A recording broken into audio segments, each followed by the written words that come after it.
আজকে আমি চলে এলাম রীনা মণ্ডল আপনাদের সামনে সমাজের কিছু গল্প তুলে ধরবার জন্য। আজকাল সমাজে দেখুন যে ঘটনাগুলো ঘটছে, ডেইলি দেখবেন কিছু না কিছু ঘটনা আমাদের প্রত্যেক সমাজে প্রত্যেক জায়গায় ঘটছে, আর সেগুলোকে আমি তুলে ধরে আপনাদের সামনে বলার চেষ্টা করি। এটা আমার নিজের কোনো ব্যক্তিগত কথা নেই, এখানে আমার ব্যক্তিগত কোনো ব্যাপার নেই, আর এই কাজটা করতে আমি ভালোবাসি বলেই চলে আসি।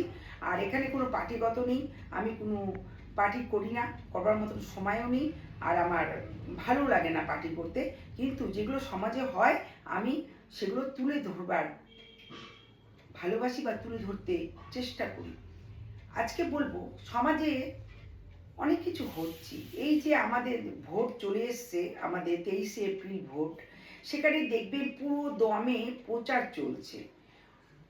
সব পার্টি পুরো দমে প্রচার করছে, কিন্তু প্রচার করছে করুক, কিন্তু সেখানে মার পিট, অশান্তি, খুন, বন্দুকবাজি, নানা রকম কাহিনী হচ্ছে।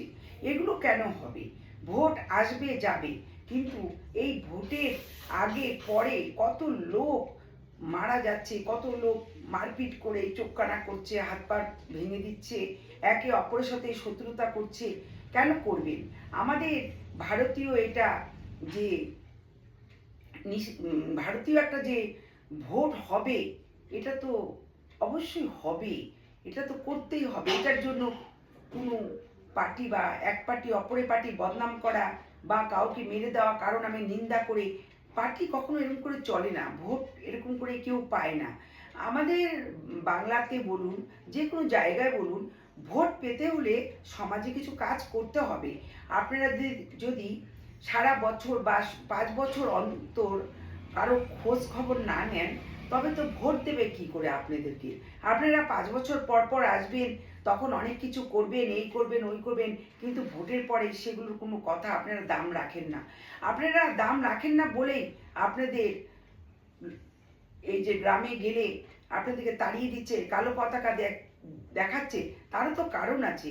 এগুলো কেন হচ্ছে? কেন আপনারা ভোট পাওয়ার জন্য ভোটের আগে জনগণের কাছে হাত জোর করছেন? আপনারা যদি সারা বছর 5 বছর যদি প্রতি গ্রামে যান, প্রতি গ্রামের লোকেরা কি করে খাচ্ছে, কি করছে, সেগুলো যদি দেখেন, কোথায় বর্ষা আসলে নানা রকম গ্রামে অসুবিধে হচ্ছে, নৌকো দিয়ে যান চলাচল করছে, হাতি চলাচল করছে, ছাগল গরু নিয়ে চলাচল করছে, মানুষ চলাচল করছে, ওই অত জলে নদী দিয়ে নৌকো দিয়ে যাচ্ছে। এগুলোর জন্য রাস্তাঘাট বানান। গ্রামের লোকেরা যারা আছে তাদের কিছু গ্রামে গ্রামে প্রাইভেট কোম্পানি, কল কারখানা গড়ে তুলুন, যাতে ওই গ্রামের লোকগুলো তাদের ফ্যামিলি ছেড়ে বাইরে যেতে না হয়। বাইরে গিয়ে আমরা বাঙালি বলে অনেকে মারধর খাচ্ছি, অনেকে মারা যাচ্ছে। আমি চাই আমাদের গ্রামের লোক বাংলার যেন গ্রামে কারখানা বা কিছু জিনিস গড়ে উঠুক, যেখানে তারা কাজ করে খেতে পারে। কারণ গ্রামের লোকদের জমি জায়গার অবস্থা আজকাল একদমই ভালো না। জমি জায়গার ফসল সেরকম করে তারা করতে পারে না, আর জমি জায়গার ফসল করতে গেলেও টাকা পয়সার দরকার হয়, সেটা অনেক গ্রামের লোকের থাকে না। আপনারা 5 বছর অন্তর আসবেন আর বড় বড় কথা বলবেন, সেটা তো জনগণ মানবে না। আপনারা জনগণের কাজ করুন। বাংলা শহর যেখানেই আমরা আছি জনগণ, সেখানে কাজ করুন, জনগণের অসুবিধা দেখুন। কারণ জনগণ রোদ বৃষ্টি ঝড়ে আপনাদেরকে ভোট দিয়ে দাঁড় করাচ্ছে। সেখানে আমাদের কেন্দ্রীয় সরকার বলেন, বাংলায় বলুন, সবাই আমরা জনগণ আপনাদেরকে ভোট দিই। নানা রকম ঝড় বৃষ্টি তুফান যেটাই আসুক, আমরা দৌড়ে যাই এবং ভোট দিই। আপনারা যদি ভোট পেয়ে কাজ না করেন, তখন আপনাদের যদি দেখা না পাওয়া যায়, জনগণের অনেক অসুবিধা হয়। সেটা যদি আপনাদের কাছে না জানাতে পারে, তাহলে আপনাদেরকে ভোট দিয়ে লাভটা কোথায় বলুন? ওই 1,500 3,000 ওই টাকা মানুষের এক সপ্তাহ যায় না। কিন্তু আপনারা যদি 5 বছর মানুষের সঙ্গে কন্টিনিউ দেখা সাক্ষাৎ করেন, তাদের সুবিধা অসুবিধা জানার চেষ্টা করেন, তাহলে নিশ্চয়ই আপনাদেরকে ভোট দেবে। ভোটের আগে একে অপরের নিন্দা করতে হবে না, তখন আপনাদেরকে বাড়তি কথা কিছু বলতে হবে না। আপনারা কাজ করুন, আমার একটাই অনুরোধ। আর আমি এই জন্যই তুলে ধরি পার্টি, যে আপনারা কাজ করুন। যে যত বেশি কাজ করবেন, বাংলার লোকের উপকার করবেন।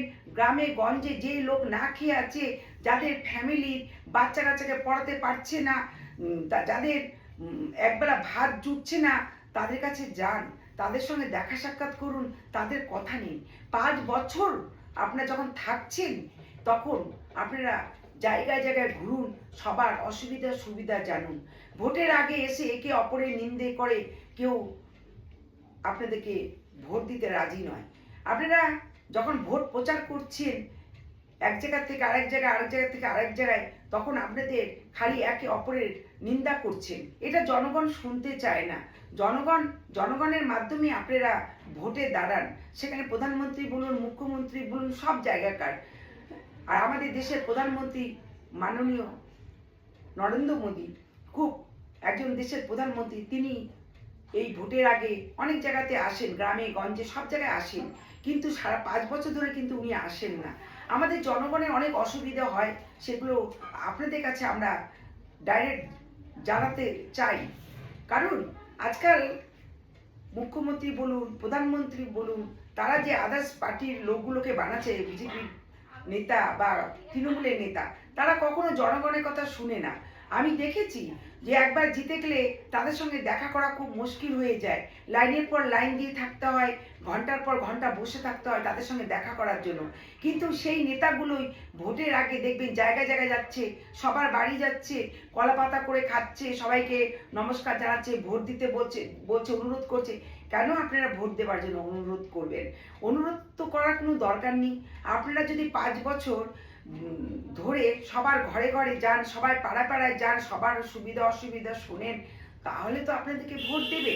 আমি দেখেছি যে আমরা সোশ্যাল মিডিয়াতে দেখতে পাই যে বিজেপি শাসিত রাজ্যগুলো যেগুলো আছে, দেখছি আজকাল যে মেয়েদেরকে রাতের অন্ধকারে আর নর্মাল মেয়ে তাকে পার্টি অফিসে ডেকে ধর্ষণ করা হয়েছে। আরেকটি দেখতে পেলাম যে বিজেপি শাসিত রাজ্যে উত্তরাখণ্ডের উত্তরপ্রদেশে যে মেয়েকে পুলিশ ডেকে মেরে থাপ্পড় মেরে বলছে তোমার কথা পাল্টাও বা তোমার বয়ান পাল্টাও, নাহলে তোমাকে ন্যাংটা করে পিটাবো। এগুলো হচ্ছে বিজেপি শাসিত রাজ্যে। বা আমাদের বিহারে আপনারা ভোটে জিতেছেন, কিন্তু বিহারের লোক চিৎকার করছে যে কিছু কাজ হচ্ছে না। আপনারা ভোট পাওয়ার পর যদি কাজ না করেন তাহলে কি করে চলবে আমাদের বাংলা? আমাদের বাঙালি যেটা বাইরে যায় কাজ করতে, তাদেরকে আপনারা বাঙালি বলে মেরে দিচ্ছেন কেন? এই জিনিসগুলো আপনাদের মধ্যে কেন আসবে? পুরো দেশটাই আমাদের, আমরা দেশের প্রধানমন্ত্রী আমরা জনগণরাই বানাই। আপনাদেরকে প্রধানমন্ত্রী মুখ্যমন্ত্রী বানিয়ে দিয়ে আপনারা তারপর জনগণকে দেখবেন না, জনগণের উপর অত্যাচারিত করবেন, নারীদের ধর্ষণ হবে, নারীদের সম্মান করবেন না, নারীরা এখনো মুক্ত নয়, রাত বিরাতে তারা একা বেরোতে পারে না, তাহলে তাদের ধর্ষণ হয়, হসপিটালের ভিতর ধর্ষণ হচ্ছে, নানা জায়গা দেখবেন মেয়েদের ধর্ষণ করে ফেলে রাখা হচ্ছে। মেয়েরা এখনো অত্যাচারিত।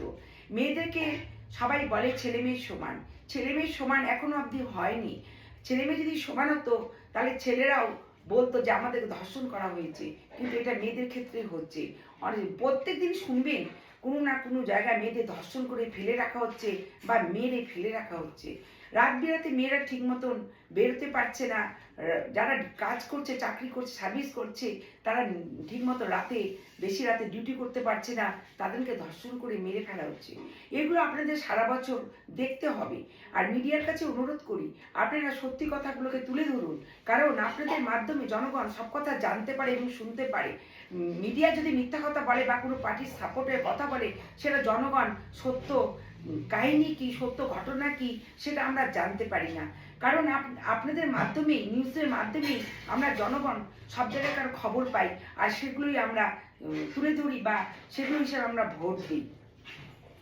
আমাদের বিজেপি শাসিত রাজ্যগুলোতে খুব মেয়েরা ধর্ষণ হচ্ছে, কেন হচ্ছে? এগুলো আমাদের সবার উপরে প্রধানমন্ত্রী বসে আছেন, এগুলো সব রাজ্যে আপনি দেখুন, এগুলো আপনার দেখার ডিউটি আছে যে রাজ্যে কি হচ্ছে, কেন হচ্ছে, কি করে করা হচ্ছে, মেয়েদের কেন ধর্ষণ করা হচ্ছে, মেয়েদের কেন ন্যাংটা করে পিটানো হচ্ছে, মেয়েদের কেন থানাতে নিয়ে গিয়ে অত্যাচার করা হচ্ছে। এটা বিজেপি শাসিত রাজ্যে হচ্ছে। আমাদের নরেন্দ্র মোদী পুরো বাংলা বলে কিছু নেই, আপনাদের পুরো দেশটাই আপনার জন্য, এবার আপনাকে পুরো দেশটাইতে দেখা উচিত। সেখানে বাংলা, বিহার, উড়িষ্যা, উত্তরপ্রদেশ, উত্তরাখণ্ড বলে কিচ্ছু নেই। আপনি একজন দেশের প্রধানমন্ত্রী, আপনাকে সবাই খুব সম্মান করে এবং ভালোবাসে। সেই সম্মানটুকু আপনি রাখার চেষ্টা করবেন। এমন কোনো আপনাদের শাসিত রাজ্যগুলোতে এমন কোনো কাজ করতে দেবেন না যেখানে আপনি বদনাম হচ্ছেন। ভোট পাওয়ার জন্য আপনি জায়গায় জায়গায় ঘুরছেন, অনুরোধ করছেন, এটা তো কোনো করার দরকার নেই। যদি আপনাদের বিজেপি শাসিত রাজ্যগুলো ঠিক থাকে, মেয়েদের উপর এরকম অত্যাচার করা হচ্ছে, চাকরি পাচ্ছে না, আজকে বাংলার লোক আপনাদের বিজেপিকে ভোট দিতে চাচ্ছে, যেটা শুনতে পাচ্ছি। কেন দিতে চাচ্ছে? চাকরির জন্য। কিন্তু আপনারা কি চাকরির প্রতিশ্রুতি দিয়েছেন? ওই ১,৫০০ বদলে ৩,০০০ দেবেন, বেকারদের ৫,০০০ দেবেন, এটা কোনো কাজ হলো না।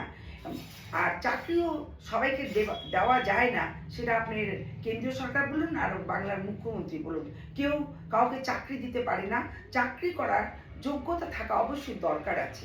তবে আপনারা কল কারখানা, প্রাইভেট ফার্ম সব কিছু গড়ে তুলুন, বা জায়গায় জায়গায় যে গ্রামগুলো আছে সেখানে গড়ে তুলুন, সেখানে যারা শ্রমিক শ্রেণীর লোক আছে তারা খেটে খেতে পারবে। আর শ্রমিকদের বাইরে যেতে হবে না। আমি দেখেছি অনেক গোডাউনে আগুন ধরে অনেক শ্রমিক মারা যাচ্ছে, পুড়ে ঝলসে যাচ্ছে, তার ফ্যামিলি তার দেহটুকু লাস্টে পাচ্ছে না। অনেক কষ্ট করে গ্রামের শ্রমিকরা টাউনে, বড় বড় টাউনে যায় টাকার লোভে, বা টাকাটা বেশি পাবে সেই জন্য তাদের ফ্যামিলি ছেড়ে চলে যায় বাইরের দেশে একটু টাকা বেশি উপার্জন করতে। সেটা যদি আমাদের বাংলায় করে দেওয়া হয়, প্রত্যেক জায়গায় প্রত্যেক রাজ্যে যদি গড়ে তোলা হয়, তবে আমাদের যারা নিম্ন শ্রেণীর আছে এই যে কাজ করে খায় তারা বাইরে যাবে না। এগুলো আপনাদের অবশ্যই দেখার দরকার আছে। এগুলো যদি আপনারা সারা বছর ধরে করেন, তবে আপনাদের ভোট চাওয়ার জন্য অনুরোধ করতে হবে না, ঘরে ঘরে যেতে হবে না, অটোমেটিক লোক লাইনে দাঁড়িয়ে আপনাদেরকে ভোট দেবে। জনগণ বোকা নয়, জনগণ পাগল নয় যে যারা সারা বছর কাজ করবে তাদেরকে ভোট দেবে না, অবশ্যই দেবে। আপনারা কাজ করুন। আপনারা ভোট পাওয়ার পর আপনাদের দেখা পাওয়া মুশকিল হয়ে যায় সাধারণ জনগণের। তাদের নানা রকম অসুবিধা হয় ৫ বছর ধরে, কিন্তু আপনাদেরকে তারা পায় না। যাদের আপনারা রেখেছেন যে এই কথাগুলো শোনার জন্য, তারা এগুলো কথা শোনে না। আর যত টাকা পয়সা আপনি বলেন ১০০ দিনের কাজ, যেটার জন্য টাকা, রাস্তাঘাট, সেই টাকাগুলো তারাই খেয়ে ফেলছে, এই জন্য নেতাদের ঘরে টাকা পাওয়া যাচ্ছে। এই যে রাস্তাগুলো, মেন রোডগুলি যেগুলো বানায়, সেগুলো দেখবেন ১ বছর যেতে না যেতে ভেঙে যায়, সেখানে জল জমে যায়, সেখানে গাড়ি ঘোড়া চালাতে অসুবিধা হয়। অনেক স্টুডেন্টরা যায় সাইকেল নিয়ে, টোটো নিয়ে, তাদের অসুবিধা হয়ে যায়। নৌকা করে বর্ষার সময় নদীর এপার ওপার চলাচল করে স্টুডেন্টরা,